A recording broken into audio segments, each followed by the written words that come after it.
I looked at my family gathered at the table, all waiting for me to give in, as I always have for the last 42 years of my life. My sister had even started packing to move into the house my grandmother had left me. Then I said 3 words that silenced the entire table. But before I tell you how we got to this point, please like and subscribe to the channel. For you, it may be just a click, but for us, it's fuel to continue searching for and sharing these incredible stories. I never imagined that a phone call at 7 a.m. would change my life forever. It was my grandmother Eleanor's attorney, with that solemn voice that already hinted at bad news. But when he said, "Mrs. Mitchell, your grandmother left the Victorian house to you," the world stopped. 42 years of life, and for the first time someone had chosen to give me something without expecting anything in return. I sat down on my kitchen floor in Chicago, holding the phone with trembling hands. Grandma's house, that magical place where I spent the best moments of my childhood, where she taught me to bake cookies, where we talked about my dreams, where I always felt valued, something that rarely happened when I was with the rest of the family. I should have been happy, but something in the pit of my stomach told me this was going to be complicated. Grandma Eleanor had always been different from the rest of the Mitchell family. While my parents clearly favored my sister Jessica, Grandma saw right through all that dysfunction. Jessica was 3 years younger, blonde, charismatic, and never had to work for anything. I was the brunette, responsible one, always cleaning up the messes she left behind.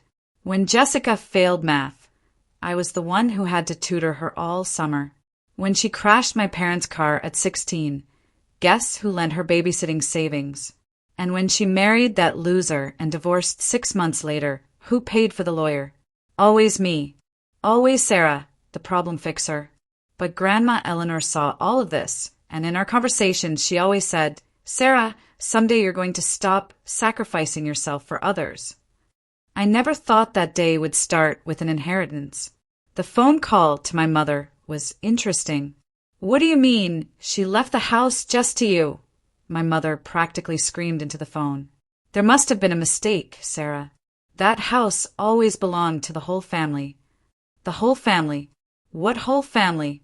The same family that visited Grandma twice a year while I went every weekend?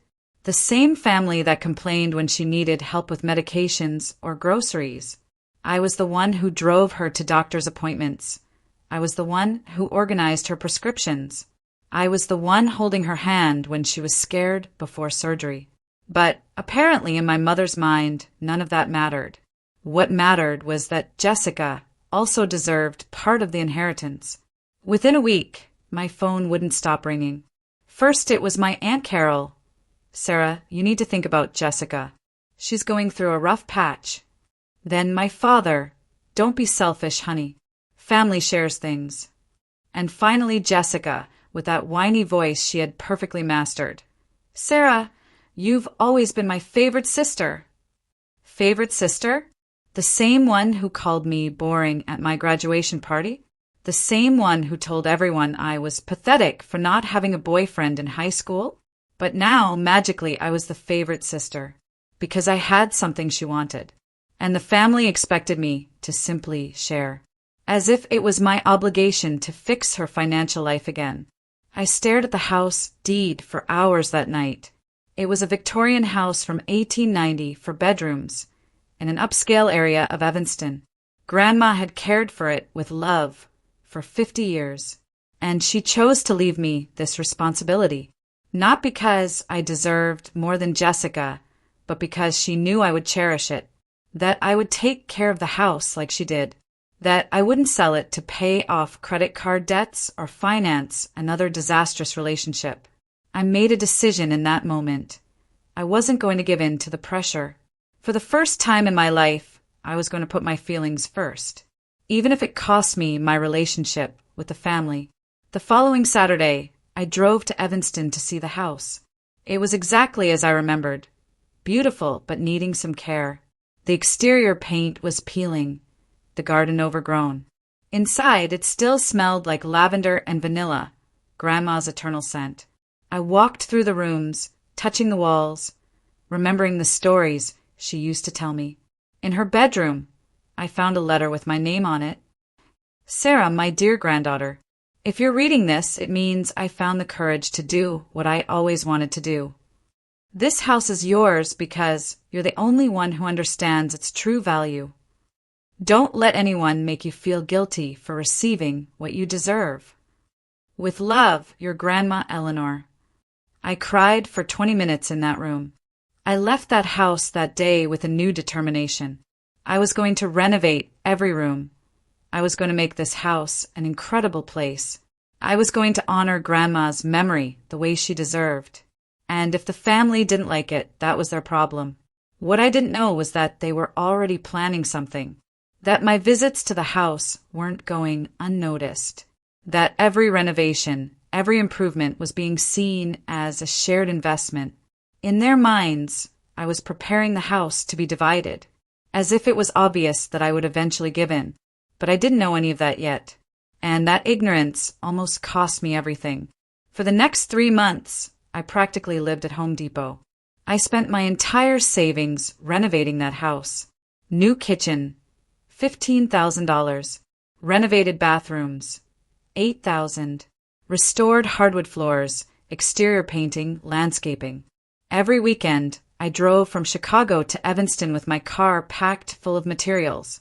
It was exhausting, but for the first time in years I felt alive, like I was building something that was just mine, not to please anyone, not to solve other people's problems, just mine, just Sarah's. I should have noticed that the family was strangely quiet. It was my mother who started with the subtle comments. Wow, Sarah, you're spending a lot of money on that house, aren't you? It's a lot of house for just one person. Have you thought about that? Then it was my father during dinner. That house would be perfect for a big family. And Aunt Carol always ended conversations with, Jessica would love living in a place like that. I responded politely, changed the subject. I thought they were just random comments, as if it was natural for family to have opinions about my inheritance. I was too focused on the renovation to notice the pattern, to notice that each comment was actually preparation. Meanwhile, Jessica was drowning financially. Again, the Lincoln Park apartment she could no longer afford. The marketing job she lost due to personality conflicts. The boyfriend who discovered her debts and disappeared. And my mother, as always, playing defense. She just needs a fresh start, Sarah. A stable place to get her life back on track. I heard these updates about Jessica's dramas every week, and every week I wondered, why is this my problem? But I still didn't understand that they already had the answer. In the 4th month of renovation, the comments became less subtle. Sarah, have you thought that Grandma left that house for the whole family? Technically to you, but morally to all of us. My Aunt Carol said this during a Sunday brunch in front of everyone, as if it was established fact that I was being selfish. Family has always shared things, my father added. That's how the Mitchells have always done it. The Mitchells have always done it? What Mitchells? Because I didn't remember anyone sharing anything with me. When did they share the costs of my college? Or my divorce? It was on a Sunday that everything changed. I was leaving the house after a day of painting when I heard voices on the neighbor's porch. I immediately recognized my Aunt Carol's voice. She was talking to the neighbor, Mrs. Henderson. Sarah is doing beautiful work on the house, isn't she? It's going to be perfect for when Jessica moves in there. My blood ran cold. It's just a matter of time, Carol continued. Sarah always does the right thing in the end. Always does the right thing. As if giving in was inevitable. As if my feelings didn't even matter in the equation. I sat in my car for 20 minutes, processing what I had heard. They had already decided. In their minds, I was renovating the house for Jessica. All my investments, all my work, all my money. It was just preparation for the moment when I would see the light and share. They were counting on my people-pleasing nature, on the fact that I would always give in to keep the peace, that I would always put the family's needs before my own. For 39 years they had been right, but this time something was different. I drove back to Chicago that night with a mixture of anger and determination. For the first time, I saw my family for what they really were, manipulators, and I had been the perfect victim for too long. But now I knew about their conspiracy, and they had no idea that I knew, which gave me an advantage they would never expect. In the coming days, I was going to find out exactly how far they were willing to go, and they were going to discover that the pushover, Sarah, had died on that porch. The question was, what was the new Sarah going to do with this information? The invitation came on a Tuesday. "Sarah, how about a family dinner this Sunday?" my mother asked with forced cheerfulness. "It's been a while since we all got together." All. That word immediately caught my attention, because all in the Mitchell family only happened on 2 occasions, Christmas and conspiracy, and we were nowhere near Christmas. "It'll be at your parents' house at 2, she continued. "Aunt Carol will be there, Uncle Mike, and of course Jessica." Of course Jessica, the guest of honor who didn't even know she was one. I accepted the invitation, but I already knew I was walking into a trap. The days before Sunday were the longest of my life. I kept imagining how they would approach the subject, whether it would be a direct attack or if they'd start with emotional manipulation. Knowing my family, they'd probably start with, "Sarah, we need to talk," followed by some story about how Jessica was really struggling. And they'd end with, "You know it's the right thing to do." The script was so predictable I could almost recite it by heart. What they didn't expect was that I already knew the ending of the play, and that this time I wouldn't be the passive audience. This time I had my own script. Sunday arrived with that typical autumn weather in Illinois. Golden leaves, crisp air, and tension that could be cut with a knife. I arrived at my parents' house at exactly 2:00. Everyone was already there, sitting in the living room with drinks, like it was a board meeting disguised as a family gathering. Jessica greeted me with an extra-long hug. "Sarah, you look amazing. The house is turning out beautifully." She knew about every detail of the renovation, every single detail. They had done their homework completely. During dinner, the conversation was strangely formal. Everyone praising my hard work on the house, like it was a job interview to be a good sister. It was when I got up to get water in the kitchen that I heard it. Aunt Carol was on the phone with someone. "She'll accept it, trust me. Sarah always does the right thing in the end. Jessica will move in next week. We've even already packed her things." They weren't planning to ask me. They were planning to inform me. I returned to the dining room with a different purpose. I sat in my chair and waited for a moment of silence. "So," I said, "when were you going to tell me about the plans for Jessica to move in?" The entire table went silent. My mother was the first to recover. "Sarah, we were going to talk about this." "Talk or inform?" I interrupted. "Because from what I understand, you've already decided everything." My father cleared his throat. "Honey, you know Jessica needs help. And I need to be the solution to all her problems until when?" It was the first time in my life that I raised my voice to my father. What followed was a masterclass in family manipulation. "Sarah, we didn't raise you to be selfish," my mother began. "Grandma left that house for you to take care of the family," Aunt Carol added. "It's too much space for one person," Uncle Mike contributed. And Jessica, with perfectly timed tears, "I always thought you loved me." 42 years of conditioning told me to cave in, to apologize, to make peace, to be the good daughter. But something inside me had broken definitively. "You want to know what Grandma really wanted?" I asked. She wanted me to stop sacrificing myself for people who don't value me. I stood up from the table at that moment. "Sarah, sit down." "We're not finished," my father ordered. "Oh, I'm finished," I replied. "More finished than you can imagine. You think you know me, that you know exactly how I'm going to react, that I'll always give in, always be the responsible one. Well, you're about to discover how wrong you are." I grabbed my purse and started to walk away. "Sarah, Jessica screamed. "You can't just leave." I turned at the door. "Watch me." But what they didn't know was that I already had a plan, and it had been in motion for 2 weeks. I drove for 2 hours that night with no specific destination, just driving through the empty roads of Illinois, processing everything. 42 years of being the fixer, the responsible one, the doormat. How many times had I sacrificed my own happiness for the family? How many times had I said yes when I wanted to say no? The college I didn't choose because I had to stay close to home to help out. The job in New York I turned down because family needs you here.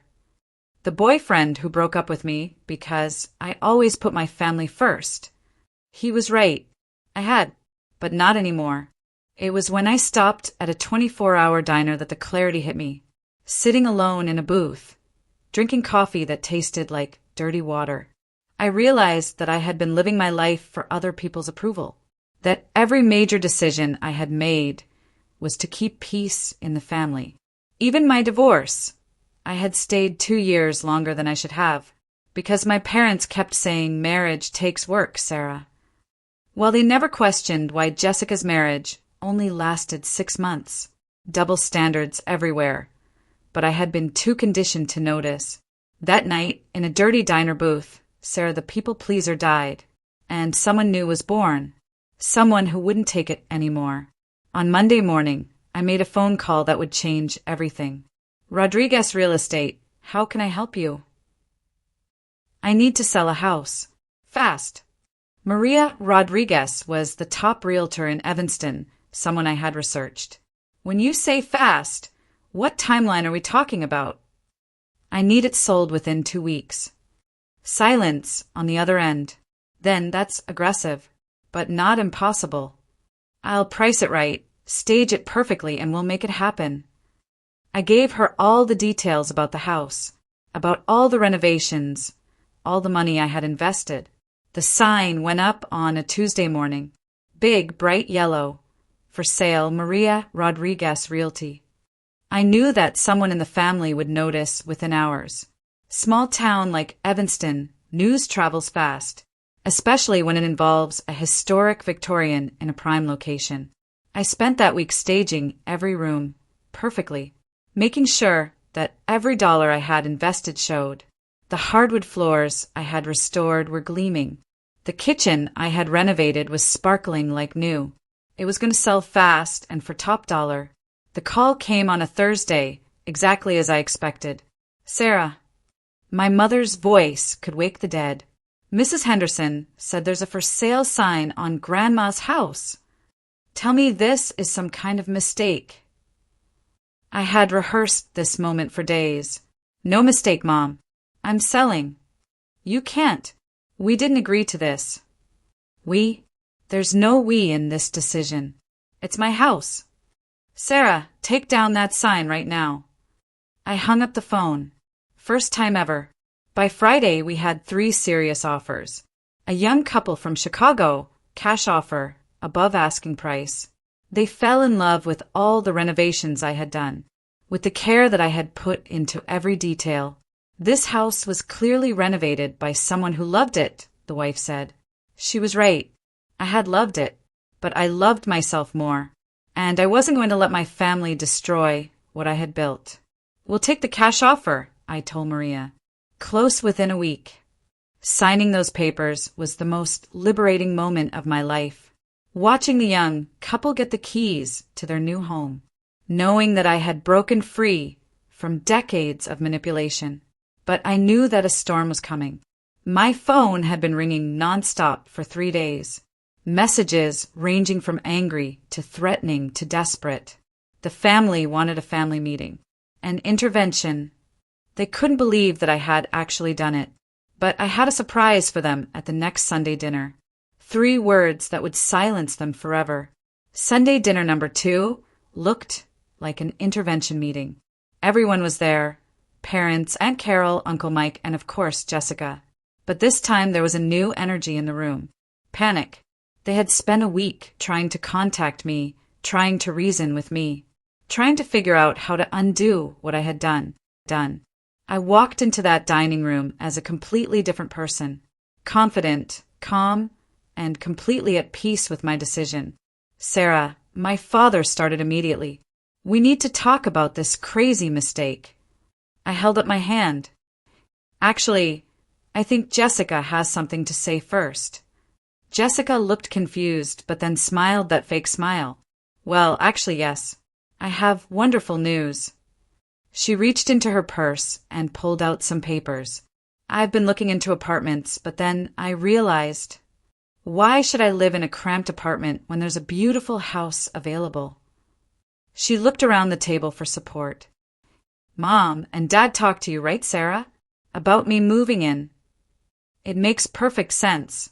A house that size for just one person is ridiculous.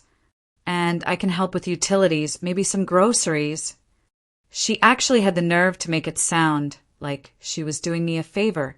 Like clockwork, the family jumped in to support her. Sarah, this is a perfect solution, my mother said. Jessica gets a place to live, and you get company, Aunt Carol added. Win-win for everyone, Uncle Mike nodded. They had clearly rehearsed this approach. Make it sound reasonable, beneficial for everyone. As if I would be thrilled to have Jessica as my permanent house guest. And think about it, Jessica continued. 2 sisters living together.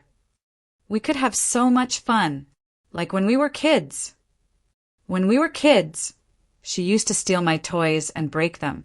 I let them finish that entire presentation, watched as they smiled, confident that they had convinced me, that they had found the perfect angle to get what they wanted. Jessica was actually looking through real estate apps on her phone. I'm thinking I could move in next weekend, she said casually. I already started packing some things. Already started packing. As if it was a done deal. As if my opinion didn't matter at all. I took a deep breath and looked around the table, at all those expectant faces, waiting for me to cave in like always. I set down my water glass very carefully, looked directly at Jessica with her packing plans, at my parents with their expectant smiles, at my aunt and uncle nodding encouragingly, and then I said 3 words that would change everything. I sold it. Silence. Complete, absolute silence. You could hear the tick of the grandfather clock in the hallway. Jessica's phone slipped from her hand onto the table. Jessica was the first to recover from the shock. You what? She screamed, standing up so fast that her chair fell backward. You can't sell it. We agreed that I was moving in. You agreed, I said calmly. I never did. My mother started crying. Sarah, how could you do this to your sister? How could I do what? Sell my own property. My father was red with anger. This is the most selfish thing you've ever done. Good, I replied. It's about time I put myself first. Aunt Carol was shaking her head. Your grandmother would be ashamed. My grandmother would be proud that I finally found my backbone. I stood up from that table for the last time as the old Sarah. The house sold to a wonderful young couple, I said. They're going to love it, just like Grandma did. With the money, I'm starting my own business in Chicago. Something I should have done years ago. Jessica was still sobbing. What am I supposed to do now? Figure it out, I said, like an adult. I walked to the door, feeling lighter than I had in decades. Sarah, my father called. If you walk out that door, don't bother coming back. I smiled and kept walking. Finally, I was free.